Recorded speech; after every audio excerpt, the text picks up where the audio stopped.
अस्सलाम वालेकुम dear viewers, welcome to Sindhi point. जीअं तव्हांखे ख़बर आहे त असां मैथ में फ्रैक्शन जो टॉपिक डिस्कस कयूं पिया ऐं ॿ वीडियोज़ ऑलरेडी मां उन्हनि ते ठाहे ऐं अपलोड करे चुको आहियां। अॼु जी थर्ड वीडियो आहे changing improper fraction in mixed. पहिरियां असां इंट्रोडक्शन पढ़ियो, पोइ असां पढ़ियो होसीं त मिक्स्ड फ्रैक्शन खे इम्प्रॉपर फ्रैक्शन में कीअं चेंज कजे। अॼु असां पढ़ंदासीं इम्प्रॉपर फ्रैक्शन खे मिक्स्ड फ्रैक्शन में कीअं चेंज कजे। स्टार्ट था कयूं अॼु जी वीडियो। हाणे असां वटि हिकिड़ो सिंपल दर्जो आहे 5/2। इनखे असांखे कन्वर्ट करणो आहे मिक्स्ड फ्रैक्शन में। ही इम्प्रॉपर फ्रैक्शन आहे। तव्हांखे ख़बर पइजी चुकी आहे त इम्प्रॉपर फ्रैक्शन छा थींदी आहे। जंहिंजो न्यूमरेटर उन जे डिनोमिनेटर खां वॾो हुजे उनखे असां इम्प्रॉपर फ्रैक्शन चवंदा आहियूं। त हाणे इनखे असां चेंज कंदासीं मिक्स्ड फ्रैक्शन में। इन जो सिंपल तरीक़ो इहो हूंदो आहे त जॾहिं असां न्यूमरेटर खे डिनोमिनेटर सां डिवाइड कंदा आहियूं, पोइ असां वटि जेको क्वोशंट ईंदो आहे ऐं रिमाइंडर बचंदो आहे उनखे असां कुझु हिन तरीक़े सां लिखंदा आहियूं। असां जेको क्वोशंट हूंदो आहे सॼो नंबर उहो हिन पासे लिखंदा आहियूं ऐं उन खां पोइ रिमाइंडर जेको असां वटि पाछी बचंदी आहे उहो मथां रखंदा आहियूं ऐं डिवाइज़र जेको ही सेम आहे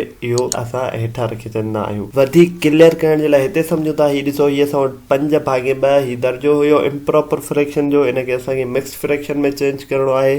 ही असां डिवाइड कयोसीं 5 खे, जॾहिं 2 सां 2 जो खोड़ो हयोसीं 5 ते 2 दफ़ा लॻो, 4 आयो 4 ऐं उन खां पोइ असां वटि हिकु जेको ही बचो इनखे असां रिमाइंडर चवंदा आहियूं ऐं ही जेतिरा दफ़ा खोड़ा लॻो इनखे असां क्वोशंट चवंदा आहियूं। हाणे इनखे मिक्स्ड फ्रैक्शन में लिखण जो तरीक़ेकार हूंदो आहे, ही जेतिरा दफ़ा खोड़ा लॻो हिन क्वोशंट खे असां हिते रखंदा आहियूं 1/2। ही जेको असां वटि रिमाइंडर बचो ही 1 पाछी इनखे असां मथां रखियोसीं ऐं ही जेको असांजो डिवाइज़र आहे सेम इनखे असां 2। त ही असांजो जेको आहे चेंज थी वियो आहे मिक्स्ड फ्रैक्शन में। मिक्स्ड फ्रैक्शन भी तव्हांखे ख़बर आहे छा हूंदी आहे। अगर तव्हांखे ख़बर न आहे तव्हांखे हिते राइट साइड ते लिंक नज़र ईंदी हूंदी, तव्हां उते क्लिक करे ऐं तव्हां ॾिसी सघो था त इम्प्रॉपर, प्रॉपर ऐं मिक्स्ड फ्रैक्शन छा थींदा आहिनि। हाणे असां वटि हिकिड़ो ॿियो दर्जो आहे, इनखे बि असां मिक्स्ड फ्रैक्शन में चेंज कंदासीं। ही 46/7 आहे। तव्हांखे तरीक़ेकार ख़बर पइजी वियो आहे त असांखे कीअं रखणो आहे, क्वोशंट किथे रखणो आहे, रिमाइंडर किथे रखणो आहे ऐं डिवाइज़र खे किथे रखणो आहे। हिन दर्जे खे बि असां बहितर तरीक़े सां हिते सम्झण जी कोशिश कयूं था। हीउ ॾिसो, असां वटि दर्जो हुयो 46/7। हाणे असां 46 खे छा कंदासीं, 7 सां वंड कंदासीं। 46 खे जॾहिं 7 सां वंड कंदासीं त 7 जो खोड़ो 46 ते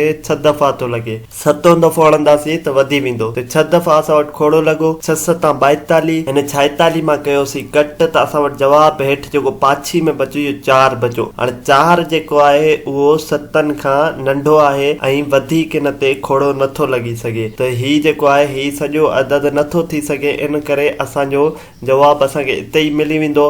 हाणे ही असां वटि 6 सॼा असां हिते लिखंदासीं ऐं ही जेका असां वटि पाछी बची इहा मथे जेको रिमाइंडर मां तव्हांखे ॿुधायो ऐं ही असांजो डिवाइज़र। हाणे ही असांजो रिमाइंडर थी वियो, ही असांजो क्वोशंट थी वियो ऐं ही असांजो डिवाइज़र थी वियो। सेम तरीक़े सां क्वोशंट खे असां हिते रखियोसीं, रिमाइंडर खे मथां रखियोसीं, डिवाइज़र खे हेठां रखियोसीं त असांखे जवाबु मिली वियो। उमेद थो कयां तव्हांखे ही टॉपिक बि सम्झ में अची वियो हूंदो त इम्प्रॉपर फ्रैक्शन खे मिक्स फ्रैक्शन में कीअं चेंज कजे। मज़ीद अहिड़नि इंफॉर्मेटिव वीडियोज़ जे लाइ मुंहिंजे चैनल खे लाइक कयो, सब्सक्राइब कयो। अगर जेकॾहिं तव्हां फ्रैक्शन जी इंट्रोडक्शन वारी वीडियो ऐं mixed fraction into improper fraction वारी वीडियो न ॾिठी आहे, तव्हांखे लिंक डिस्क्रिप्शन में मिली वेंदी। तव्हां उतां ॾिसी करे पंहिंजा कॉन्सेप्ट क्लियर करे सघो था। अल्लाह हाफ़िज़।